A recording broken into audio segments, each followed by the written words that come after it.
FanX in Salt Lake, in case you didn't know where you were. Is everybody having a great time? All right, well, you probably know that you're here to see this wonderful woman beside me. She is the star of iZombie and Ghosts.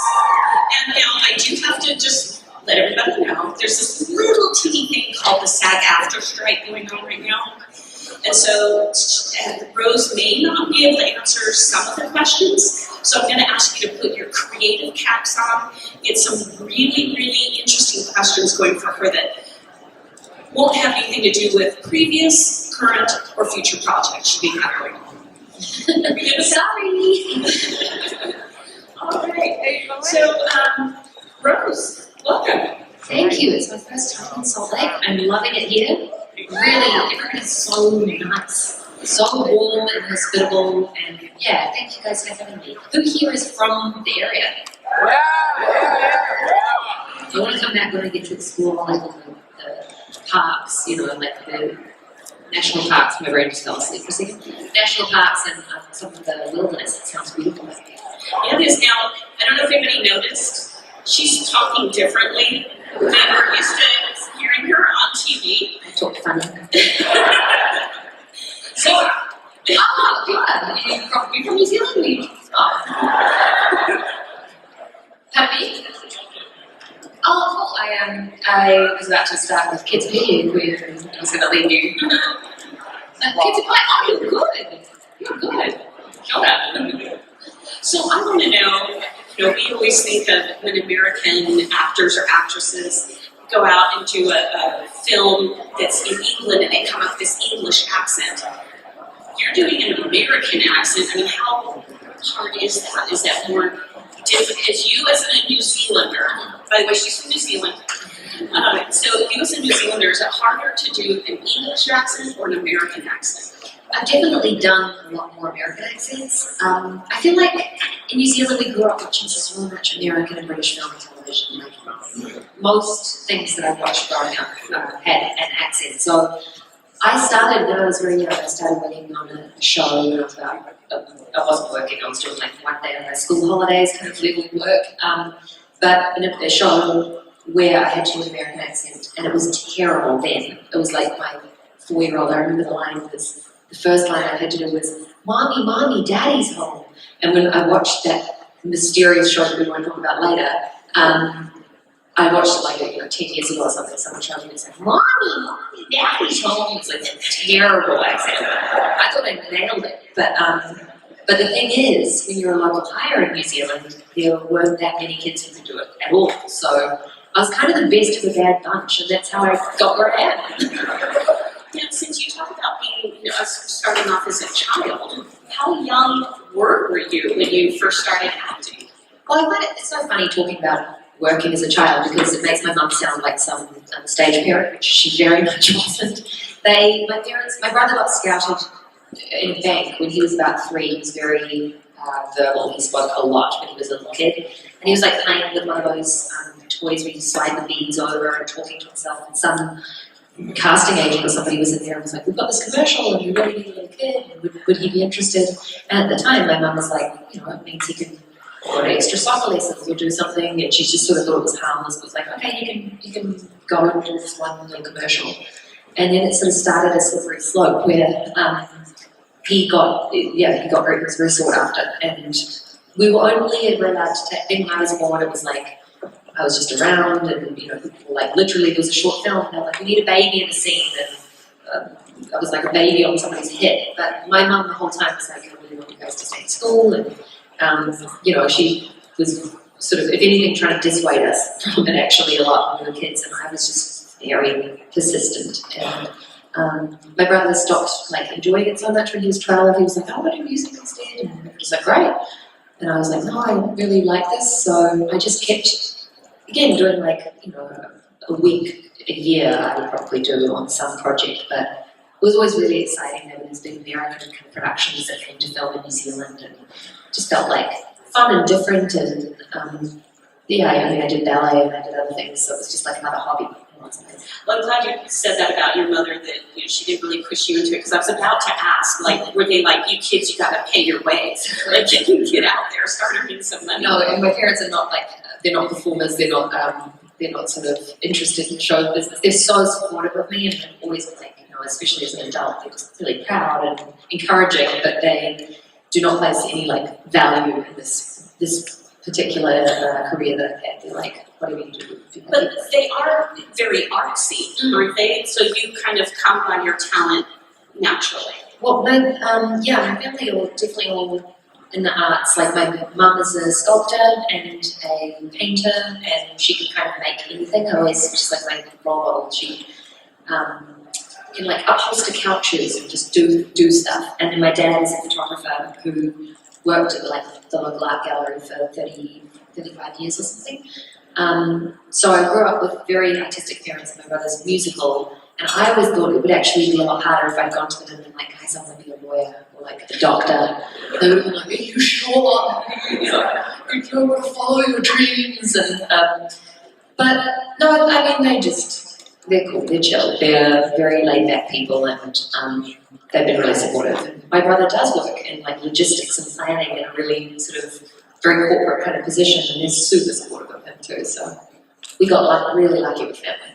That's nice. So I know a lot of people here are fans of the work you've done, which we can't really talk about, but I need to know, do you see dead people in here right now? I see a couple of undead people in here right now that are very exciting, great cosplays. Yes, well, this is the problem. I can't tell if anyone's dead or not, so I'm like, you know, half of you could not even be here, and I'm just thinking it's a whole room. You have played a lot of roles that deal with death. So is that something that just sort of a fluke and has come to you, or you actively are seeking out roles in ways to look at the afterlife? Imagine every time I call my agent, I'm like, okay, I'm looking for something with death. Like, who dies in this one? No, I don't know why it keeps finding me. I'm interested in genre. Like, I like shows that lean into kind of supernatural elements or stylized elements, and I've always really enjoyed trying to play against that, hopefully to try to ground some of those sort of otherworldly ideas. But I just feel like I've won the lottery so far. Everything's been so creative and challenging, and I've learned a lot with different timing, depending on different shows, like a fast-paced half-hour comedy or a dramedy, and I love the variety. So as I've been saying to a few people who came to see me today, I'm a bit scared my luck's just going to run out. I've had this really good run. Everything's been very, very fun. So maybe I'll end up in some really boring show next. Are there any roles that sort of came your way or a script that you really wanted? But you didn't get? Yeah, totally. 99% of them. Like, it's signing up for a life of rejection. I've been really lucky and worked on these shows, but that represents probably 2% or something of the jobs that I've gone up for. And, there's lots of people I've wanted to work with, directors or writers or, actors who I've wanted to work alongside. And you just don't, get most of the ones that you want. But I've been really lucky that the ones that I have landed have been the right things for me. And there have been plenty of times where I was devastated that something didn't work out, and 2 weeks later I'll book a show that keeps me busy for 5 years or something that I love. So you kind of have to trust that there's some balance, and ultimately just hand over a bit. So far I haven't seen you in anything where you're like the evil one or the bad seed. Is that something that you're staying away from? I think it's just I'm evil enough in my own life. And when I act, I like to play against type. I don't know, I actually keep dying to be a villain. I don't know why I can't get taken seriously. I don't think I sound intimidating. I think it's my round face and just not sort of, maybe if I had some really good cheekbones, I'd be able to be a villain. I hear that from so many actors. They would love to play the villain, especially actors or actresses who haven't had that chance yet. So what is the attraction to playing a darker character? I think we all have elements of ourselves that we don't feel like we're all good, perfect people, and we have dark sides to ourselves and sides that I feel like would be really rewarding and different to explore on screen. I don't want to ever seem sanctimonious, and sometimes playing good characters over and over again. I definitely try to find the elements of them that are problematic. And, you know, even in a show that I'm on recently, she could be seen as such a bubbly and sort of hospitable, kind person, and I really try to find the elements of that that are like kind of needling and annoying and codependent and manipulative, slightly manipulative in a way that I try to empathize with. I don't want to be an awful person, but we all have those things, you know, so it's impossible to try to pretend you're just a cheery character all the time. Do you think it's the society we're in where writers are sort of pigeonholed into, you've got the good character and the sort of good, but where you have a more, the evil, what's called the evil character, they seem to have more depth. Can't we get writers to write the good characters with more depth and well-rounded? Well, yeah, I mean, especially I think as women, you know, there's been such a push in the last decade or whatever to write these really strong female characters, and I'm like, that's all well and good, but sometimes they're just interested in making them so strong and so immune to anything going wrong and so resilient and tough, and I'm like, that's lost the day. I mean, that's unrealistic to expect us to have to be like that. I think we can be very strong and also have needs and also have, you know, a short fuse sometimes, or have a temper, or, you know, have whatever it is. So I think it's just taking a little bit of time to rebalance sort of the way we see those gender roles in it as well, where we're allowed to be, you know, you don't have to be a victim. You can be playing a strong character who is also complicated. Yeah. Before we get into questions, we'll be a little bit, but I wanted to ask, we'll kind of go into acting 101, in case people may not know. A lot of times you're coached as an actor to have set a standard. Like some actors don't want to do any nudity or no swearing. What is your standard that you just won't cross? I remember my acting coach said to me when I was concerned about doing some degree of like partial nudity or something in the project, and she was like, just so you know, make whatever choice you want to make, but just so you know, there are far more revealing things you're going to be asked to do than this in various projects, meaning like, how much of yourself do you give to certain roles, especially if you're like, I have done some heavy drama before and quite dark, traumatic material, and the amount it asks you to pull from your personal experience, the amount that, you know, it can be hard to separate that when you go home, talking about things in press, like the way people will, you know, want to follow up and ask sometimes really complicated and difficult questions that, to me, are much more revealing than a certain part of the body on screen. And I'm not a super conservative person like that, but I also think there's, you know, you want everything to be for the right reasons, and it would absolutely have to be relevant and serve a story, but yeah, I don't think I'm going to be put off a script by cursing or anything. It's not really my speed. That's going to be one of my questions later on. What do you find is the difference in the acting culture in New Zealand or Australia versus America? Yeah, it was a huge shift for me because I had been around sets since I was a kid, and then I just remember at home it's very much a team. Everybody's a team. Like you're part of the crew, and I've always thought of actors as like, you know, as a department. It's like there's the makeup department, there's the lighting department, there's the acting department, and we're all collaborators. And that was how I was raised, as like sort of many hands make light work. And it was interesting arriving in the States where it just was much more sort of compartmentalized. And you were a creative and you sort of stay in a box. And some part of it means you're treated with, you know, like kid gloves and it's cotton wool and lots of things that maybe make you very comfortable or something. But it also is patronizing and, you know, like a little reductive. And you really want to be a collaborator. And a lot of the times, like, I'll bounce ideas off the people around me, the ADs, the costume designers, the costume standbys, the people who kind of see you every day when you're on set. They all have great interpretations of something that you've been doing. And I just think that having that conversation open all the time, the creative back and forth that you can have with everybody across a crew is what I'm used to, and I think it is a little bit like people work in isolation.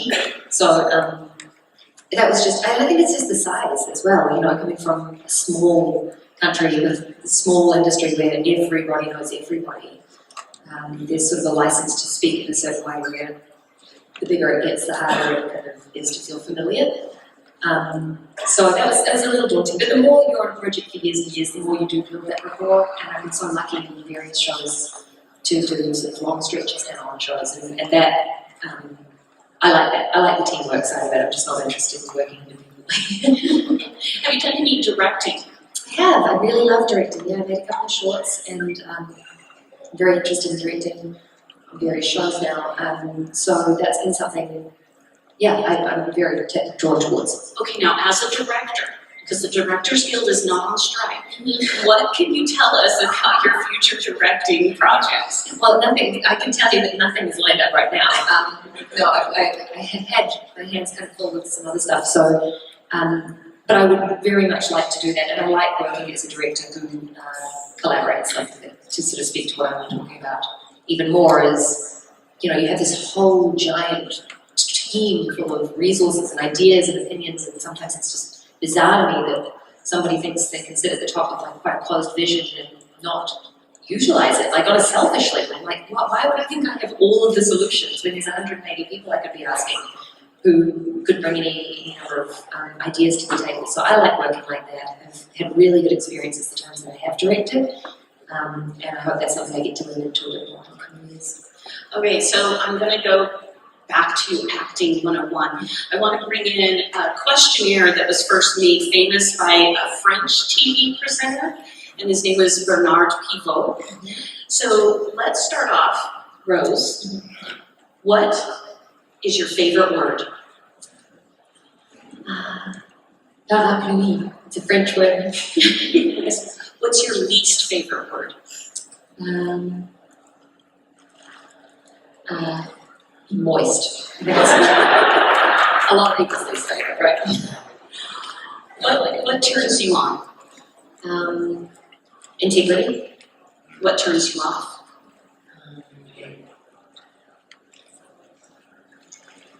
Lack of intolerance. What sound or noise do you love? I always thought I'd hate it, but because my mum has dogs that used to make this really annoying noise when they breathe, like when they're deep breathing about to fall asleep. Really gross. And now I have a puppy, and now that's like my favourite sound. Just when I hear them like the sleep breathing, it's so cute.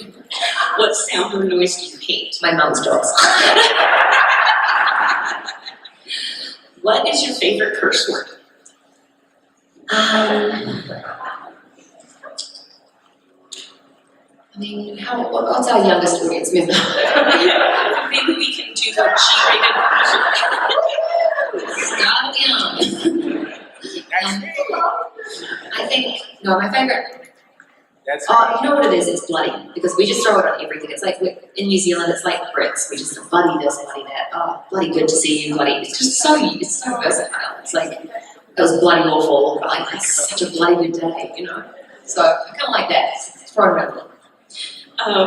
What profession other than your own would you like to attempt? I love to garden, like be a horticulturist or something. Yeah. What profession would you not want to do? Emergency medicine. I'm blown away. One of my best friends is a lecturer in emergency medicine. The stories he's told me over the years, the stuff he does, like I'm in awe of people who do that, but also just don't know how he processes it on level every night. If heaven exists, what would you like to hear God say when you arrive at the pearly gates? You didn't do too bad. That'd be right. Something nice. Nice. All right, I want to open up the floor to questions. We can start over here. Hi, I hope my question is okay for the writer's strike. I understand if it's not. But who's your favorite ghost character? See, I mean, whether there was a strike or not, I wouldn't be able to answer that because I have to go back to work with those people every day. And if I picked one, can you imagine sitting there? That's understandable. So that's an easy one to avoid. My follow-up question will have a similar answer, but thank you for coming. No. Oh, thank you so much. I really appreciate it. I'm so happy to be here. Thank you. Okay. Over here. My name's Tobias. I wanted to ask, since you are really good at cooking in the show that we can't talk about, what would be your go-to dish if you had to bring? Honestly, I ate so many of those for so long. That was frank. If I had to put brains just randomly in a dish, Maybe like just something very spicy. I like that side of things, like a Sichuan chili crisp noodle or something. Yeah, yeah. Just drown it out as best as possible. Over here. Have you been able to take any set souvenirs from any sets you've worked on? Yes, they don't know, so I won't tell you exactly what. But occasionally, just little innocent things have gone missing over the years. If you mention the item, would we know what set it was from? Well, the props master might, so. All right, over here. Hello, my name is Beta.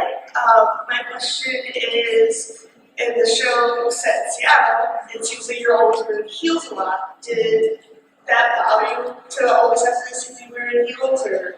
You know what? They were always a good chunky heel, like a nice wide base on a heel. I'm fine on those. Heel boots, like on a wide base, I'm totally fine. It's also, on that show you had mentioned, I was wearing a wig that was far more distracting. So it's kind of just the lesser of two evils. I was like, heels fine, whatever. But I don't like heels in general. Like, I saw somebody walking around today, I'm not sure if they're here now, but they had brought a chair with them because they'd worn heels yesterday and like could barely walk today because they've done so much more. I was like, yeah, I have to be forcibly sort of sandwiched into those heels to put them on. Thank you.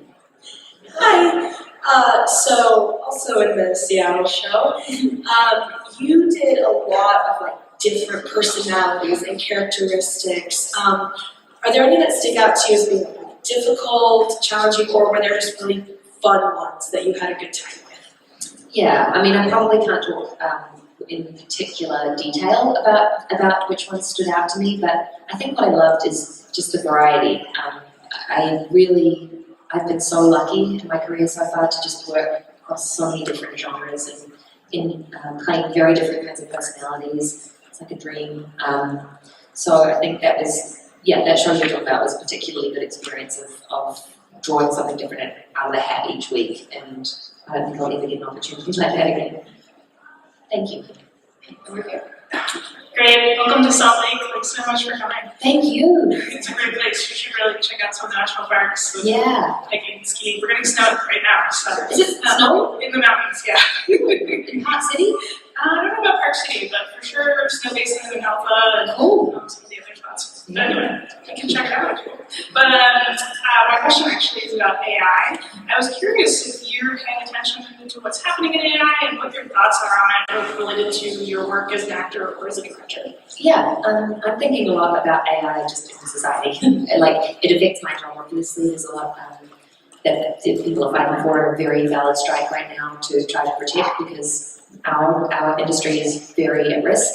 But it's not just our industry, it's across everywhere. And there's like, I think of the labour force in general. It's like, people feel vulnerable and it's a very challenging new technology to introduce. I think it's kind of taking the world by storm, and I don't think people are keeping up with how to process it. I think it'll take a long time before we can mentally digest what the implications of it are. But I think that about I think we're still catching up understanding what social media is really capable of in positive and negative ways. And so I think there are these very, very big concepts that are very daunting, and I'm very grateful for the people who are fighting to try to protect, particularly the workforce. So I'm kind of as informed as I can be, but feel like I have very, very little grasp on what's such a huge topic. Thanks. Thank you. Over here. Hi, Rose. Hi. So good to see you. Okay, so my question is, having survived the zombie apocalypse in Seattle, I was curious to know what you would feel, Rose, as a person. What type of apocalypse do you thrive in? Look, I'm quite a good homebody. I go pretty well gardening, cleaning. No, definitely not. Gardening, sewing. I like sewing. I like making things from scratch, like sourdough. So the sort of recent apocalypses that we've had have actually been. I feel very, very fortunate that I'm somebody who has been able to I can entertain myself quite easily. So I think I'd probably get pretty busy trying to go off grid. I've just been recently watching all these, I don't think these are struck shows, I think I can talk about them, these survivalist shows like Alone and Naked and Afraid. They're both fascinating to me, but I can do none of what anybody on those shows can do. But it kind of makes me realize how reliant we are on every single thing in our lives to function at the moment. Awesome, thank you. Thank you. Now, before we get to this next question, really quickly, there are 3 women in the back that I think belong to Rose. Can you stand up? Do they belong to me? Yeah, in the white. Yeah, stand up. They are awesome. I'm trying to work out why you belong to me. I don't know. Well, originally when I just come out of the side of my eye, I thought they might have lived in your basement. Oh, they are gorgeous. I love the makeup on your faces is stunning. Oh my God, great costumes. Everybody in here, I've seen so many amazing cosplays. I am. You're what? He lives in your basement. Oh, good to see you again. Thanks for coming out. All right, next question over here.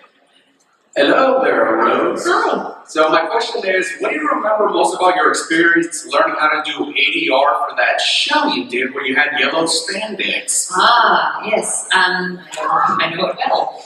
The ADR for any action sequences I can talk about is pretty wild. I mean, it's just these grunts and like coughs and groans and like loud fight noises, which are very hard to do when you're sitting or standing stationary. So you end up sort of flapping around in there, looking pretty mad.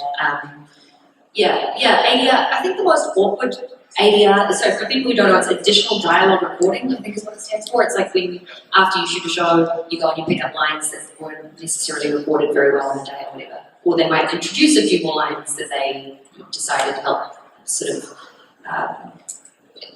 tie the story together better or whatever. So they do a lot of like action sounds. There'll be kissing sounds if you've done kissing scenes. Sometimes you have to do kissing ADR. That's always really awkward. That's like, but the most awkward by far, I think was a surprise people, was breathing. Like they have to record you breathing to just fill in like sort of quiet spells with it. It's very atmospheric. And when you're suddenly mindfully trying to, it's like you can't sound normal. Like normal breathing is just like in and out. But when you're suddenly doing it, you're like. It's really weird. A lot of people be like, pull it back a bit, just a fraction less. It's a bit horror. That's even more intimidating than doing fights with fast sounds. Thank you so much, Rose. Okay, we're here. Hi. You look awesome. Thank you. First of all, we love you. You are just such a phenomenal actor. And our question is, we would watch you kind of do the personality of the brains, but then in the other show, Being Possessed, and we would always comment like how seamless it was. And I was just kind of wondering, how did those two compare, like in terms of? Okay, so I can talk about like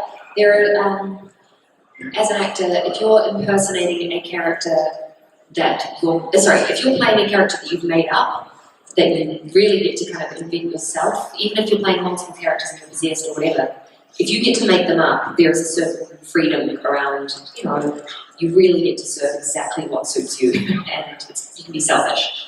But if you're playing a character who's being possessed by another already existing character, that's very familiar and very beloved by an audience, the pressure is much higher to mimic. Mimicry is something much, much more important, and that's a very different skill. So it can be intimidating in a different way. Did I just see another level? Oh, I don't know who she is, and you want to talk about her, but there's a familiar character that just walked in. Thank you. Thank you. Did you enjoy the time you put in the shows and movies you act in? Good question. I really do. I feel very, very lucky to be able to work as an actor. It's part of why the strike is so important.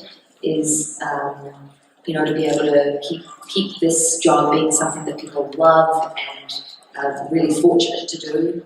Very, very passionate about the cause, and I'm so grateful that I've been able to do it for as long as I have. I hope I can keep getting more opportunities, and really lucky. I'm aware that I'm getting to do a job that is it is challenging and it can be tiring, but that is incredibly rewarding and creatively very fulfilling.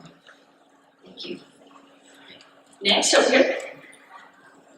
Well, hopefully this will pass the muster, but it basically, excuse me, I was wondering, what do you think would happen if a certain Seattle Morton doctor switched places with a certain Penny breakfast color?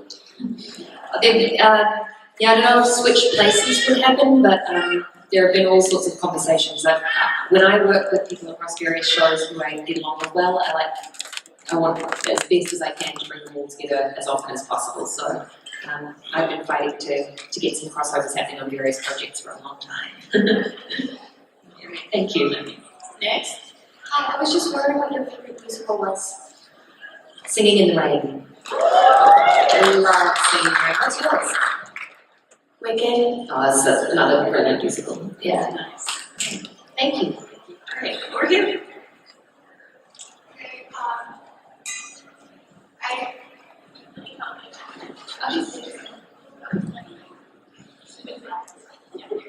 It's like a prank mic. Yeah, it's a nightmare for a girl who, when I heard most embarrassing moments, was actually making a microphone speak when they were little and, you know, starting into it, and so everyone was able to hear. But, yeah. Anyways, you actually have been a star on two of my favorite shows. One of my absolute current favorite shows you are on now. Thank you. But I just was. You're going great. I really appreciate you. Thank you for being so supportive. I appreciate the work that you do, and even it's just so much fun. You are very good at I would have never guessed that you have a different accent if I hadn't heard you speak differently. Oh, yeah. Thank you. That's good. That was very good. I honestly, I get goosebumps when I watch you on your shows. So Thank you so much. I really appreciate it, and I'm very lucky to do what I do. But honestly, like, you guys are the only reason we get to do it. So I'm so grateful for everybody who watches and supports, and I'm humbled by people caring enough about the projects that I get to be part of, that they want to come out and meet and talk about them. So thank you so much. Really. So between Teak and your current specialty, I'm just got goosebumps. You inspire me, and I just Thank you. That's very kind. I really, really appreciate that. Thank you for sharing. Thanks so much. Nice of you. Cool costume. You look awesome. Thank you. So in your current show, We Cannot Be, You guys are amazing at this, by the way. Thank you. It's like Voldemort, you know?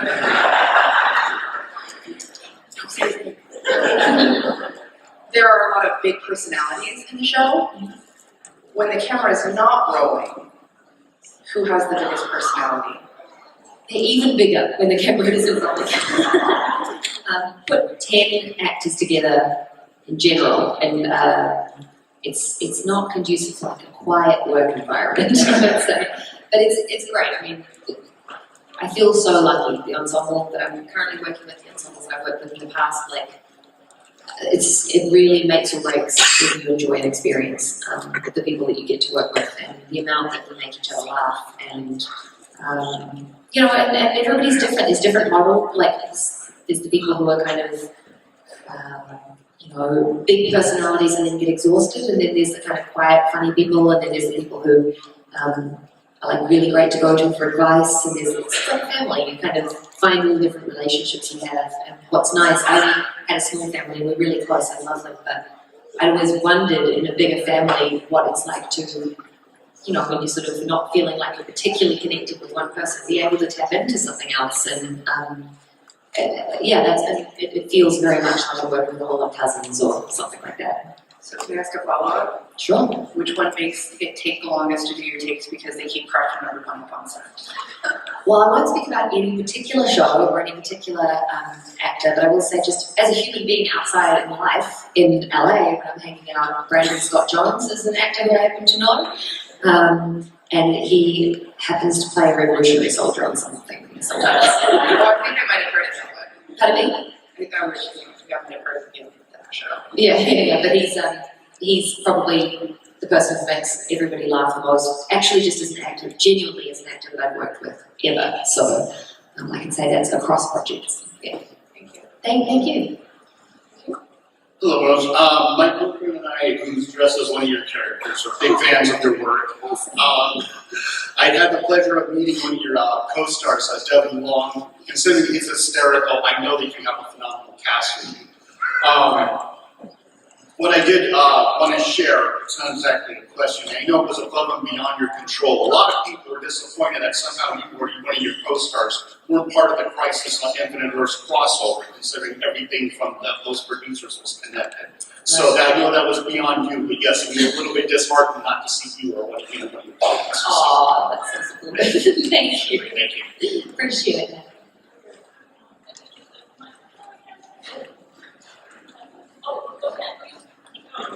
So, trying to talk around it, as you say, you were talking about pressures of beloved characters, and the show that you were on when you were playing a person that had wings. Was there a big, it's a whole established, universe that you're playing and everything like that? Was that a pretty big pressure trying to figure out the best way to approach that character? Yeah, I guess whenever I play, as I said, whenever I play a character that has been brought into existence somewhere else before, there's a level of more intimidation and expectation around it. But it can be the same with adaptations from books. I've worked on movies that have been adapted from fiction, and that's a lot of pressure too. It's like people have imagined that character in a very specific way, and that can be very, very hard not to fall short of because it's impossible to meet what's in everybody's imagination. So, but I like that. I like that part of it. I think I have played a real person, like I've done sort of a couple of times in New Zealand. I played people who had passed away already, so I didn't have the pressure. Actually, one time I played a woman who was still alive, and that was, there's just such a responsibility in that, and they weren't people that were particularly famous or anything, so it wasn't that anybody else had an opinion about it, but it was just wanting to have the integrity and tell someone's personal life story in a way that they felt comfortable with. That's more intimidating than any of the other stuff. Yeah. Well, thank you. Hope that kind of answers your question. Go right ahead. Yes. Out of all of the shows and movies you've been in, has it changed your personality starting from when you began to now? That is such a good question. That is a really, really good question because I do think every time I play someone, I make little adjustments in my life. And I never think of it like, as an actor, it's not like I transform and become somebody else. I think we're all very complicated people with like a million different strands in us. And when I'm playing one character, maybe it's like this strand kind of lights up. It's like, okay, that's that part that I already had in me that's really strong. And then like this part might light up in another job. And it just changes the way that you sort of present yourself in life and those that have woken up. So there have been like, whether it's somebody with a bit more edge, suddenly, like, that might come through in my sense of humour more, and often in a really superficial way, it's the way I'm dressed. Like, if you've been, wearing certain, like, period costumes, I did some shows, some projects set in the 50s, and suddenly I was wearing all these pencil skirts in my life, like, clearly not today. But, yeah, I do think that things carry over a little bit more, no matter how careful you can try to be to contain them. So maybe it's good I'm not playing a villain. Maybe I would become an awful person. Thank you. Good question. Hi. Yes. Easter. Here you come. Oh, here we go. Okay, there I am. Have you watched the BBC version of the current show? Yes, I have. I'm incredibly impressed. We're very grateful for the concept. I can't really speak about it very much, obviously, because of the strike, but I have not watched anything on television in entirety lately. I've been sort of picking things up and putting them down, but I'm also careful again when I'm playing characters that have existed before. I always want to be mindful not to just be doing a direct imitation of anyone, so sometimes that affects the way I watch things and don't. or how much I want to absorb. But no, big fan. Yeah. Thank you. Thank you. Great, we're here. Nice. Hello, so I'm curious, you've been in some like sappy Hallmark kind of love movies. Thank you. Yeah. Making me blush.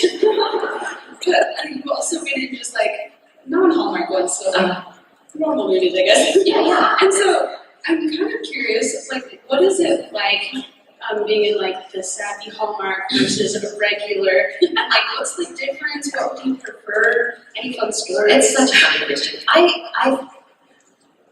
I'm not a snob. I'm just not. I really love. I love things that people love. Like when people respond to some material I've been in, I'm very flattered. And there's things that are very cerebral and dark and moving and gritty. And some people love them, and a lot of people don't. And then I've worked on things that make people feel great, you know, and confident. And like there've been such moving stories people have come and shared with me about watching things with, you know, family members who aren't here now, and the memories they have. And so I have no sort of snobbery about it at all. And like people, you know, I trust the audience. Whatever the audience is responding to is telling me if it's working or not. It's not what I think is good or not, you know.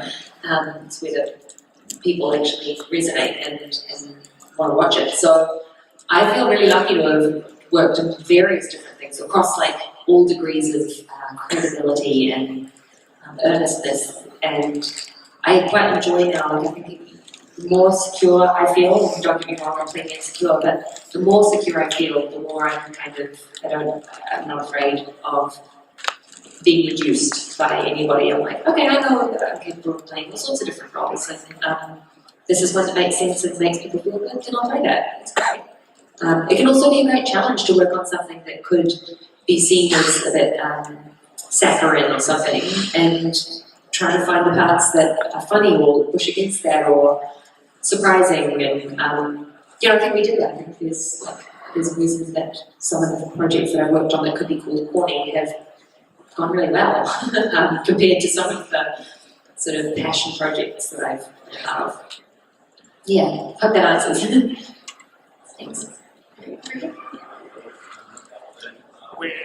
Hold on a minute, you want to? Oh, and we'll have your question and one more on the other side. Sorry guys, thank you, Dawn. I'm Rose, I'm Elvin. I saw you and Karen Gillan at LA Film Festival supporting movie Jennifer Morrison directed. So my question is, can you comment on like friendships you've made on set? Yeah, both of those two, Jennifer Morrison and Karen Gillan, are just lovely people. Karen's here this weekend. I'm not sure if anyone got a chance to meet her. But the friendships that I've made in various productions and kind of in the circle that I work in have been really important to me. It's nice as well, like my friends in New Zealand, nobody is an actor. Like all my friends do completely different jobs, and that's really important to me too. I've been very mindful that I don't want to end up in a circle of people that all just talk about the same stuff all the time and, you know, all look at things from the same perspective. So, no, I'm lucky I've met great people, I have some really great friends, but like everyone, you don't only want to be friends with people you work with. It's nice to have some variety at home. So, yeah. Otherwise, they'll think that my work story is boring. All right, last question. Hi, yeah. So I was wondering, in the show that's based in Seattle, you play a lot of different characters pretty much every other week. As an actor, what has your process been to creating those personalities, getting in the heads and researching them? I'm an actor who really loves prep. I love time to rehearse. I love exploring. I love doing, you know, I did a play for the first time in ages a couple of years ago, and it was amazing to just workshop something, explore different, you know, not choose the first option, but explore these different things. When you're working in fast-ish turnaround television, you just rely on instinct, and that's very challenging for me, and it was a really, really good experience on various shows that I've worked on these last few years to just have to drop in and just be trusting of what happens quickly, because God, if I'd been given time to prepare a number of the characters that I've prepared over the years, I could get very obsessive and overthinking about a lot of stuff. So I think it's a good balance. I think I personally like to be an actor who has done as much homework as they can so that when you show up, you're not wasting everybody else's time and you're respecting everybody else who only gets a tiny little moment to do their jobs. But I'm not somebody who likes to discover the project in the moment. But at the same time, there's something liberating about thinking on your feet, and I like to be able to pull from both those different categories. Thank you. Thanks very much. All right, thank you so much, everyone. And I was so excited when Rose came on. I forgot to introduce myself. My name's Heather Kelly, and you may have heard me on KSL News Radio telling people where to go as the traffic reporter. And I also have a podcast called Money Making Sense, which I hope everybody will tune into, but I want to get Rose on that. So we're talking about money. All the tips and tricks. Yeah, exactly. So give Rose a great big Salt Lake FanX cheer.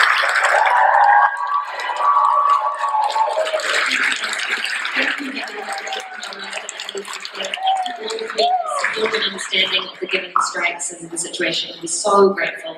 Hopefully we can keep making great stuff. That we keep seeing reflected in these amazing costumes and creativity that you guys bring. So thank you for your support.